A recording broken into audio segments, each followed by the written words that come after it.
안녕하세요. 제임스입니다. 2월 8일 월요일입니다. 오늘도 코스닥 지수는요, 아직까지 방향을 정하지 못한 모습이고요. 분봉을 봐도 아직 계속 횡보하고 있습니다.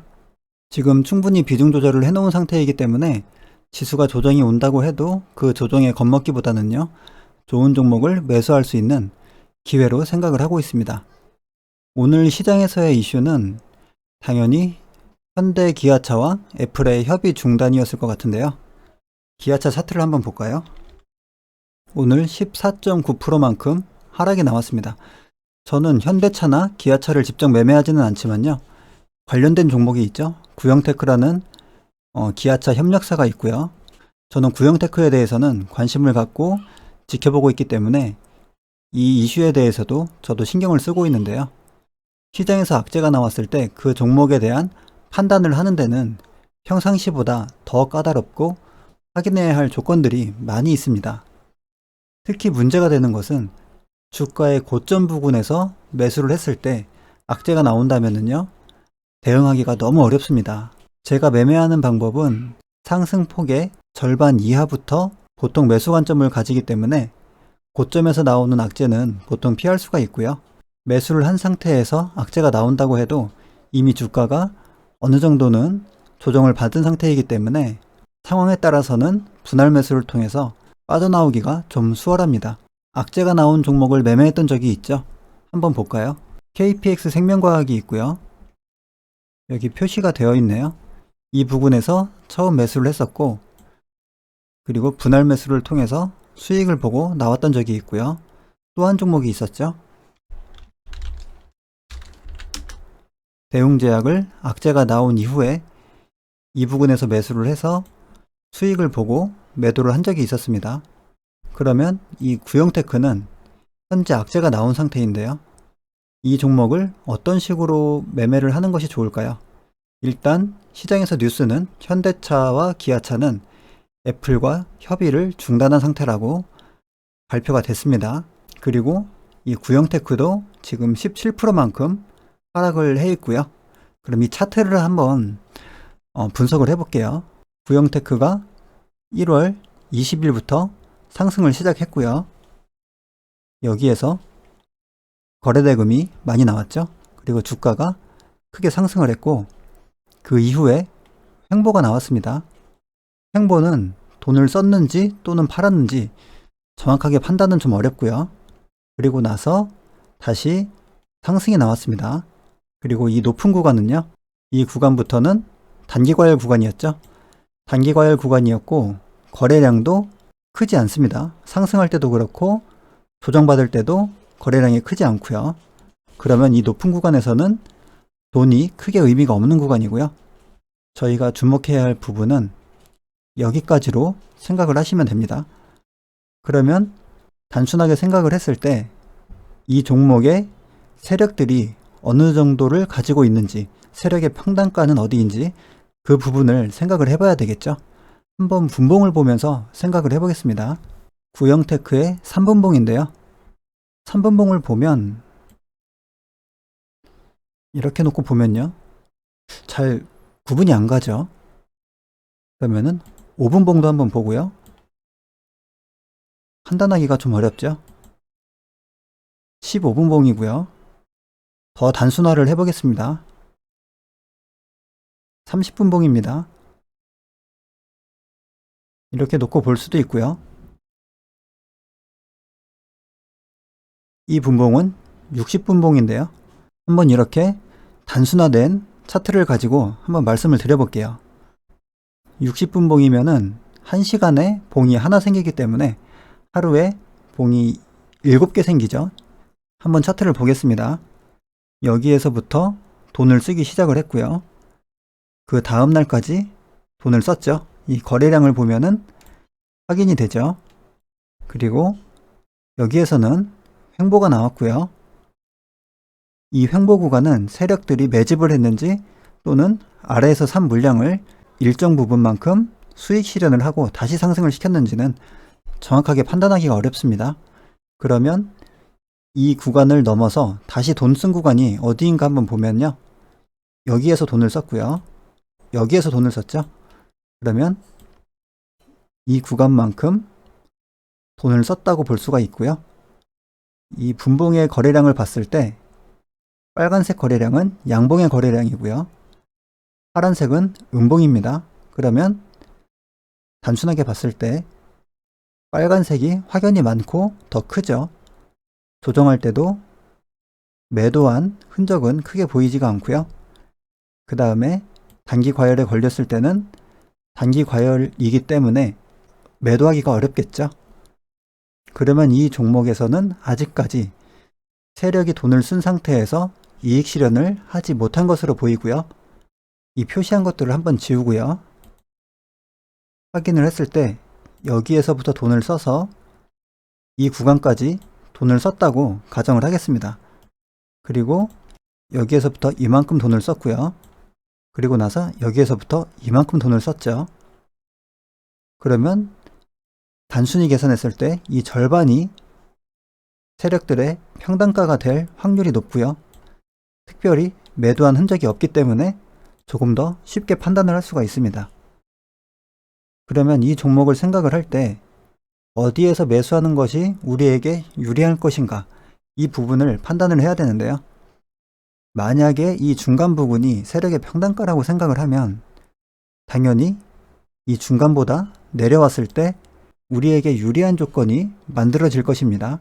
그러면요, 이 종목을 매수를 한다고 하면 여기에서부터 이만큼 1차 매수를 진행을 하고요. 여기서 주가가 상승을 하고 조정을 받은 이후에 다시 상승을 했던 이 구간 있죠? 이 구간에서 2차 매수를 진행을 한다면은 세력들의 평단가보다 낮아지기 때문에 이 종목이 자신들의 평단가에서 반등을 하든지 또는 악재로 인해서 더 밀렸다가 반등이 나오든지 이런 식으로 움직이지 않을까, 그렇게 생각을 하고요. 혹시라도 더 밀리게 되면요, 이만큼 밀렸다가 반등이 나올 수도 있겠죠. 그러면 이 종목이 지금 현재 상태에서 추가로 나올 악재가 어떤 부분이 있을까 한번 생각을 해봐야 됩니다. 지금 일단은 현대기아차와 애플과 협의는 중단이 됐다고 발표가 되었고요. 그리고 애플은 또 다른 전기차 회사들과 협의를 하고 있다고도 합니다. 물론 그 내용은 애플이 보안을 중요시하는 만큼 공개가 되지는 않았고요. 앞으로 애플에서 현대기아차와 다시 협상을 할지 아니면 현대기아차 이외에 다른 나라의 자동차 업체와 또 논의를 할지 협상을 더 할지 정확히 알 수는 없지만 다른 나라와 협상을 한다고 하면 이 현대기아차에는 악재가 되는 것이고요. 나중에라도 현대기아차와 다시 협상을 재개했다고 하면은 호재가 되면서 다시 주가는 크게 상승을 하겠죠. 그러면 이 종목은 애플카에 대한 기대감으로 상승한 부분이 이만큼이 있는데 악재로 인해서 하락을 하게 됐을 때 내려올 수 있는, 하락할 수 있는 그 폭은 바로 상승하기 전인 이 구간이 될 거고요. 그러면 내가 감당해야 되는 리스크는 여기서부터 매수했다고 했을 때 이 정도 됩니다. 약 30% 정도 되죠. 30%만큼 리스크를 감내를 해야 되고요. 하지만 악재가 나왔을 때 이 구간에서 하락이 멈춘다고 하면 세력들의 돈이 아직까지 빠져나오지 못했기 때문에 다른 재료를 붙여서라도 아마도 한 번은 반등 시도를 할 겁니다. 지금 전혀 나온 흔적이 안 보입니다, 제 눈에는. 그래서 제가 이 종목을 생각을 할 때에는 이 절반 부분 있죠? 이거를 제외를 하고요. 악재가 나왔기 때문에 여기에서부터 이 정도까지만 피보나치를 그려놓고요. 이 윗구간은 무시를 하겠습니다. 돈도 쓰지 않았기 때문에. 그리고 이 절반 부분 있죠? 이 부분 3,000원 언저리에 1차 매수를 진입을 하고요. 주가가 조정을 받는다면 이 눌림 자리를 이용해서 한번 진입을 해볼 생각입니다. 우선은 이 종목은 악재가 나와 있기 때문에 매수를 하지 않으시는 것을 추천을 드리고요. 저는 저만의 또 기준이 있으니까 한번 들어가서 이 종목에 매매를 해보도록 하겠습니다. 악재가 나온 종목은 일단 매매하기가 좀 까다롭고요. 앞으로 어떤 이슈가 또 발생되느냐에 따라서 이 종목이 크게 더 하락이 나올 수도 있습니다. 그 부분을 한번 생각을 해 두시는 게 좋을 것 같고요. 그리고 오늘 시장에서 상승이 나온 종목, 관심 종목, 후보 종목을 한번 보도록 하겠습니다. 대성창투가 있고요. 대성창투가 차트를 이렇게 보면요. 여기에서부터 이만큼 박스권의 움직임이 나오고 있죠. 그리고 지금은 박스권의 상단 부분에 있고요. 이런 종목은 상승과 하락을 반복을 하죠. 그렇기 때문에 이 종목이 만약에 더 크게 상승하지 않고 내려온다면 박스권의 중심이나 하단까지 분할 매수를 통해서 매매를 진행을 해볼 수가 있고요. 만약에 여기에서 더 강한 흐름으로 상승을 한다면 박스권의 이 상단 부분에서 매수가 가능할 것으로 생각이 됩니다. 아직까지는 이제 막 상승을 시작했기 때문에 조금 더 앞으로의 흐름을 지켜봐야 될 것 같고요. 그리고 또 다른 종목 PB파마가 있습니다. PB파마는 전일에 거래대금이 1조 넘게 나왔죠. 그리고 오늘 9천억 이상 나왔습니다. 이틀 연속 강하게 상승을 했고 거래대금도 꽤 강하게 나왔기 때문에 관심을 가져볼만 하고요. 분봉을 보더라도요. 상승을 강하게 하는 모습입니다. 그리고 레인보우 로보틱스가 있고요. 오늘 거래대금이 7,500억이 나왔습니다. 그리고 차트를 보면 상승 추세로 이어지고 있죠. 그리고 거래량도 올라갈수록 계속 늘어나고 있습니다. 강한 종목의 패턴으로 생각이 되고요. 앞으로 흐름을 보면서 어디에서 진입을 할지 한번 판단을 해보도록 하겠습니다. 신규주 같은 경우에는 전에 한번 복귀를 해드렸었는데 대부분 이 정도 구간에서 반등이 나온 것으로 기억이 납니다. 그러면요, 보유주하고요, 관심 종목을 한번 보도록 하겠습니다. 링네트나 오텍, 노터스는 코로나 치료제 관련주죠. 링네트하고 오텍은 재택근무, 음압병실 관련주고요. 지금 코로나 환자가 많이 줄어들고 있는 상황이기 때문에 이 종목들에 대해서는 크게 모멘텀이 없는 상태라고 보시면 됩니다. 그럼에도 노터스는 이 종목이 하락을 하지 않고 자리를 버티고 있다는 게 좀 긍정적으로 보이고요. 링네트, 오텍 이 두 종목은 하락을 하더라도 크게 걱정을 하지 않고 한번 가져가 보도록 하겠습니다. 그리고 박셀바이오가 오늘 아침에는 좀 하락이 나왔거든요. 마이너스 6% 가깝게 갔다가 장중에 좀 크게 반등이 나왔습니다. 이 봉이 굉장히 작아 보이는데 마이너스 6%부터 플러스 6%까지 약 12%가 움직인 봉입니다. 이 작은 봉이 워낙에 상승폭이 크기 때문에 지금 이 정도 움직임으로는 거의 도지 형태의 봉으로밖에 보이지가 않고요. 움직임이 굉장히 크죠. 여기에서 지금 쌍바닥 부근에서 쌍바닥을 지켜주긴 했는데요. 시간 외에는 또 살짝 밀려 있습니다. 계속 관찰을 하면서 매매를 이어갈 생각입니다. 아마 좀 더 크게 하락이 나올 수도 있거든요. 수급은 오늘은 양매수가 들어왔네요. 그리고 관심 종목을 보면요. DPC가 지금 조정을 잘 받고 있고요. 조금 더 깊은 조정이 나오면 좋을 것 같습니다. DPC는 좋게 보고 있는 종목이고요. 그리고 구형테크는 좀 전에 말씀을 드렸죠. 제가 보는 자리는 이 이하 구간에서 매수 관점을 한번 가져보려고 하고요. 사마네트웍스 오늘도 하락을 하지 않았네요. 알로이스는 장중에 상승을 했다가 플러스 1%권에서 마감이 됐고요. 지금 현재 위치는 절반보다 약간 높은 위치인데 이제는 조금 시간을 많이 끌고 있는 것 같습니다. 약간 타점을 이쪽 지지받았던 이쪽 부근으로 조정을 하는 게 좋을 것 같고요. 현대바이오는 오늘 장중에 27%까지 슈팅이 나왔네요. 이렇게 슈팅이 나오면 세력들이 이익 실현을 했을 수도 있죠. 그만큼 보수적으로 봐야 되는 이유가 생긴 거고요. 거래대금이 굉장히 강하게 나오고 있기 때문에 아직까지는 계속 관심을 가져볼 만 할 것 같습니다. 그리고 NX가 오늘도 플러스 8%까지 상승을 했었고요. 추세가 굉장히 좋다고 생각이 돼서 주가의 위치가 좀 높긴 한데요. 좀 깊게 조정이 나오면 한번 매수를 해볼 만할 것 같습니다.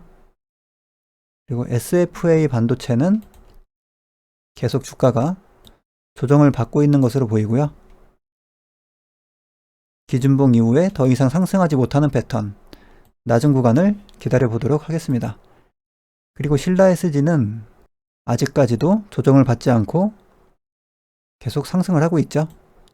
이런 식으로 상승을 하면은 이제는 하락을 해도 약간 조심을 해야 될 거라고 생각이 되거든요. 약간 좀 보수적으로 봐야 될 것 같고요. 신라 SG는 2번으로 내려놓겠습니다. 동성제약도 기준봉의 낮은 위치에 와 있죠. 지금 이 낮은 위치에서 횡보가 나오고 있기 때문에 바로 매수하진 않고요. 조금 상황을 보면서 진입을 할지 보도록 하겠습니다. 시일이 걸리더라도 한 번 정도는 위로 올라가지 않을까 생각이 됩니다. 그리고 AP위성은 오늘도 거래대금이 1000억 이상 나왔고요. 시장에서 그래도 주목을 많이 받고 있는 종목인 것 같은데 여기에서 이틀 크게 움직이는 현상이 나왔고 아직까지는 주가의 위치가 매수하기에는 좀 높은 것 같거든요. 며칠 더 지켜봐야 될 것 같습니다. 그리고 한국바이오젠이나 현대비엔지스틸 2번 관심 종목들은 관심을 가지고 지켜보다가 좀 깊은 조정이 나오거나 어떤 특별한 움직임이 나올 때 판단을 해서 들어갈 생각이고요. 아직까지는 이 2번 관심 종목은 관찰만 하는 게 나을 것 같습니다. 그리고 현재 가지고 있는 종목하고요.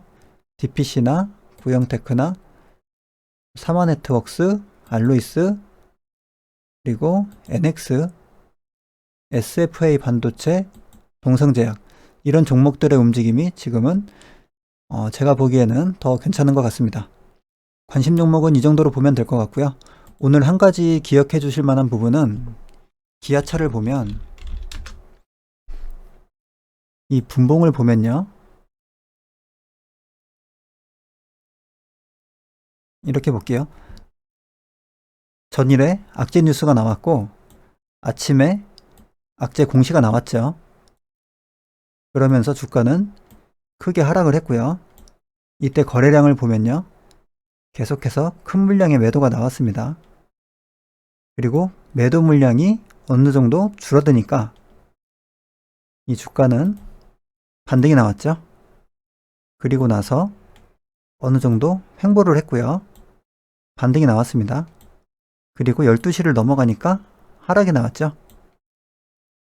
보통 악재가 나온 종목은 오전에는 한번 밀리더라도 한 번 정도는 반등이 나옵니다. 그리고 나서 여기에서 방향을 결정을 하는데요. 이렇게 움직이다가 악재에 따라서 상승으로 방향을 잡는 경우가 있고요. 상승으로 방향을 잡지 못하면 오후로 갈수록 사람들의 불안 심리가 커지기 때문에 이렇게 매도가 나오기도 합니다. 그래서 악재가 나온 종목을 단타를 치시는 분들이 많이 계신데요. 이렇게 악재가 나온 종목은 오전에만 매매를 진행을 하고 빠르게 정리를 하는 게 좋습니다. 여기에서부터 상승을 할지 하락을 할지는 지나고 나봐야지 아는 경우가 많고요. 우리가 매매를 하다 보면 악재는 한두 번씩이라도 꼭 겪게 되는 현상입니다. 어떤 식으로 움직였는지 한번 보시고요. 만약에 내가 이 종목을 가지고 있었다면요. 언제 추가 매수를 해서 어느 순간에 빠져나와야 되는지 이 부분도 한번 생각을 해두시는 게 좋습니다.